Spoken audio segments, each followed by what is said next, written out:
Hi friends, welcome back to Meghana's kitchen. ಇವತ್ತಿನ recipe masoor ದಾಲ್.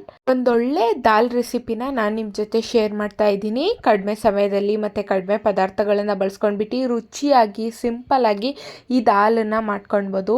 ದಾಲ್ ಜೊತೆಗೆ rice ಆಗಿರ್ಬೋದು, ಗೀ ರೈಸ್ ಆಗಿರ್ಬೋದು, ಸೂಪರಾಗಿ ಇರುತ್ತೆ. ನಾನು ತೋರಿಸೋ ವಿಧಾನದಲ್ಲಿ ನೀವು ಒಂದ್ಸತಿ ಟ್ರೈ ಮಾಡಿ. ಇಷ್ಟೇ ಸಿಂಪಲ್ಲಾಗಿ, ಇಷ್ಟೇ ರುಚಿಯಾಗಿ ಈ ಮಸೂರ್ ದಾಲ್ನ ಮಾಡ್ಕೊಳ್ಬೋದು.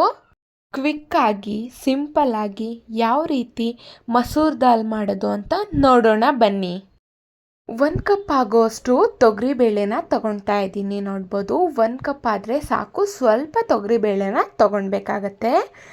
ಹಾಗೆ ನಾನಿಲ್ಲಿ 2 ಕಪ್ ಆಗೋಷ್ಟು ಮಸೂರ್ ದಾಲ್ ಅಥವಾ ಕೆಂಪು ಬೇಳೆನ ತಗೊಳ್ತಾ ಇದ್ದೀನಿ. ನೋಡ್ಬೋದು, ಮಸೂರ್ ದಾಲು ಸ್ವಲ್ಪ ಜಾಸ್ತಿನೇ ತಗೊಳ್ಬೇಕಾಗತ್ತೆ. ಮಸೂರ್ ದಾಲ್ ಎಲ್ಲ ಹಾಕ್ಕೊಂಡಾದ್ಮೇಲೆ ನೀರು ಹಾಕ್ಕೊಂಡ್ಬಿಟ್ಟು ಚೆನ್ನಾಗಿ ವಾಶ್ ಮಾಡ್ಕೊಂಡು ಬರಬೇಕಾಗತ್ತೆ. ಒಂದು 2-3 ಸತಿ ವಾಶ್ ಮಾಡ್ಕೊಂಡು ಬಂದರೆ ಸಾಕು. ನೀರನ್ನೆಲ್ಲ ಚೆನ್ನಾಗಿ ಬಸ್ಕೊಂಡು ತಗೊಂಡು ಬರಬೇಕಾಗತ್ತೆ.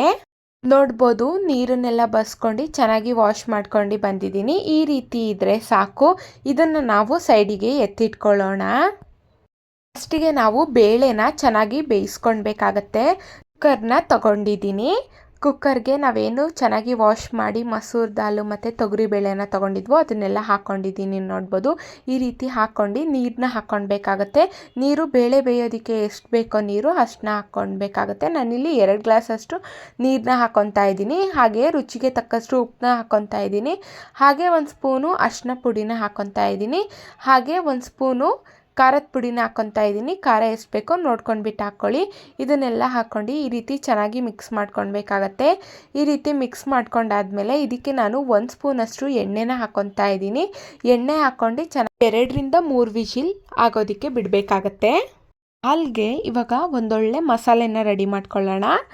4 ಒಣಮೆಣಸಿನ್ಕಾಯಿನ ಹಾಕ್ಕೊತಾ ಇದ್ದೀನಿ. ಹಾಗೆ ಸ್ವಲ್ಪ ಬೆಳ್ಳುಳ್ಳಿನ ಹಾಕ್ಕೊತಾ ಇದ್ದೀನಿ. ಹಾಗೆ 1 ಇಂಚಷ್ಟು ಶುಂಠಿನ ಹಾಕ್ಕೊತಾ ಇದ್ದೀನಿ. ಇದನ್ನೆಲ್ಲ ಹಾಕ್ಕೊಂಡು ಸ್ವಲ್ಪ ನೀರು ಹಾಕ್ಕೊಂಡು ನುಣ್ಣಗೆ ಪೇಸ್ಟ್ ಮಾಡ್ಕೊಂಡು ಬರಬೇಕಾಗತ್ತೆ. ನೋಡ್ಬೋದು, ಈ ರೀತಿ ಪೇಸ್ಟ್ ಆದರೆ ಸಾಕು. ಆವಾಗಲೇ ನಾನು ಬೇಳೆ ಬೇಯಿಸ್ಕೊಳೋದಕ್ಕೆ ಬಿಟ್ಟಿದ್ನಲ್ಲ, ನೋಡ್ಬೋದು 3 ವಿಜಿಲ್ ಆಗಿದೆ. ಈ ರೀತಿ ಚೆನ್ನಾಗಿ ಬೇಳೆ ಬೆಂದಿದ್ರೆ ಸಾಕು. ನೋಡ್ಬೋದು, ಈ ರೀತಿ ಬೇಳೆನ ಬೇಯಿಸ್ಕೊಳ್ಬೇಕಾಗತ್ತೆ. ಇದನ್ನು ನಾವು ಸ್ವಲ್ಪ ತಣ್ಣಗಾಗೋದಕ್ಕೆ ಬಿಡಬೇಕಾಗತ್ತೆ. ಸೈಡಿಗೆ ಎತ್ತಿಟ್ಕೊಳ್ಳೋಣ. ಹೀಗೆ ನಾವು ಒಗ್ಗರಣೆನ ರೆಡಿ ಮಾಡ್ಕೊಳ್ಳೋಣ. ಫಸ್ಟಿಗೆ ನಾನಿಲ್ಲಿ ಬಾಣಲಿನ ತೊಗೊಂಡಿದ್ದೀನಿ. ಒಂದು 3-4 ಸ್ಪೂನಷ್ಟು ಎಣ್ಣೆನ ಹಾಕ್ಕೊತಾ ಇದ್ದೀನಿ. ಎಣ್ಣೆ ಸ್ವಲ್ಪ ಬಿಸಿ ಆದಮೇಲೆ 1 ಸ್ಪೂನಷ್ಟು ಸಾಸಿವೆ, 1 ಸ್ಪೂನಷ್ಟು ಜೀರಿಗೆನ ಹಾಕ್ಕೊತಾ ಇದ್ದೀನಿ. ಹಾಗೆ ಈರುಳ್ಳಿನ ಹಾಕ್ಕೊತಾ ಇದ್ದೀನಿ. ನಾನಿಲ್ಲಿ 1 ಮೀಡಿಯಮ್ ಸೈಜ್ ಈರುಳ್ಳಿನ ಚಿಕ್ಕದಾಗಿ ಕಟ್ ಮಾಡ್ಕೊಂಡು ಹಾಕ್ಕೊಂಡಿದ್ದೀನಿ. ಹಾಗೆ 1 ಹಸಿಮೆಣಸಿನ್ಕಾಯಿನ ಚಿಕ್ಕದಾಗಿ ಕಟ್ ಮಾಡ್ಕೊಂಡು ಹಾಕ್ಕೊಂಡಿದ್ದೀನಿ. ಖಾರ ಎಷ್ಟು ಬೇಕು ನೋಡ್ಕೊಂಡ್ಬಿಟ್ಟು ಹಾಕ್ಕೊಳ್ಳಿ. ಇದನ್ನೆಲ್ಲ ಹಾಕ್ಕೊಂಡು ಫಸ್ಟಿಗೆ ಚೆನ್ನಾಗಿ ಈ ರೀತಿ ಫ್ರೈ ಮಾಡ್ಕೊಂಡು ಬೇಕಾಗತ್ತೆ. ಈರುಳ್ಳಿ ಬ್ರೌನ್ ಆಗೋ ತನಕ ಫ್ರೈ ಮಾಡ್ಕೊಳ್ಬೇಕು. ನೋಡ್ಬೋದು, ಈ ರೀತಿ ಆದರೆ ಸಾಕು. ಹಾಗೆ ಅರ್ಧ ಟೊಮೊಟೊನ ಹಾಕ್ಕೊತಾ ಇದ್ದೀನಿ. ಟೊಮೊಟೊನೂ ಅಷ್ಟೇ ಈ ರೀತಿ ಚಿಕ್ಕದಾಗಿ ಕಟ್ ಮಾಡ್ಕೊಂಡು ಹಾಕ್ಕೊಳ್ಬೇಕಾಗತ್ತೆ. ಚೆನ್ನಾಗಿ ಫ್ರೈ ಮಾಡ್ಕೊಳ್ಬೇಕು. ಟೊಮೊಟೊ ಸಾಫ್ಟ್ ಆಗೋ ತನಕ ಫ್ರೈ ಮಾಡ್ಕೊಳ್ಬೇಕಾಗತ್ತೆ. ನೋಡ್ಬೋದು, ಈ ರೀತಿ ಚೆನ್ನಾಗಿ ಫ್ರೈ ಮಾಡ್ಕೊಳ್ಬೇಕು. ಟೊಮೊಟೊ ಸಾಫ್ಟ್ ಆಗಬೇಕು. ನೋಡ್ಬೋದು, ಈ ರೀತಿ ಆದರೆ ಸಾಕು. ಇದಕ್ಕೆ ನಾವಿವಾಗ ಇಂಗನ್ನು 1 ಸ್ಪೂನಷ್ಟು ಹಾಕ್ಕೊತಾ ಇದ್ದೀನಿ. ಇಂಗನ್ನು ಹಾಕ್ಕೊಂಡು ಚೆನ್ನಾಗಿ ಈ ರೀತಿ ಮಿಕ್ಸ್ ಮಾಡ್ಕೊಳ್ಬೇಕು.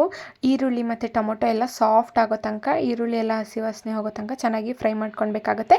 ಏನು ಮಸಾಲೆನ ರೆಡಿ ಮಾಡ್ಕೊಂಡಿರ್ತೀವೋ, ಒಣಮೆಣಸಿನ್ಕಾಯಿ, ಶುಂಠಿ, ಬೆಳ್ಳುಳ್ಳಿ ಹಾಕ್ಕೊಂಡ್ಬಿಟ್ಟು ಆ ಪೇಸ್ಟನ್ನು ಹಾಕ್ಕೊತಾ ಇದ್ದೀನಿ. ನೋಡ್ಬೋದು, ಇದನ್ನು ಹಾಕ್ಕೊಂಡು ಚೆನ್ನಾಗಿ ಈ ರೀತಿ ಫ್ರೈ ಮಾಡ್ಕೊಳ್ಬೇಕಾಗತ್ತೆ. ಸ್ವಲ್ಪ ಕುದಿ ಬರಬೇಕು. ಈ ರೀತಿ ಆದರೆ ಸಾಕು.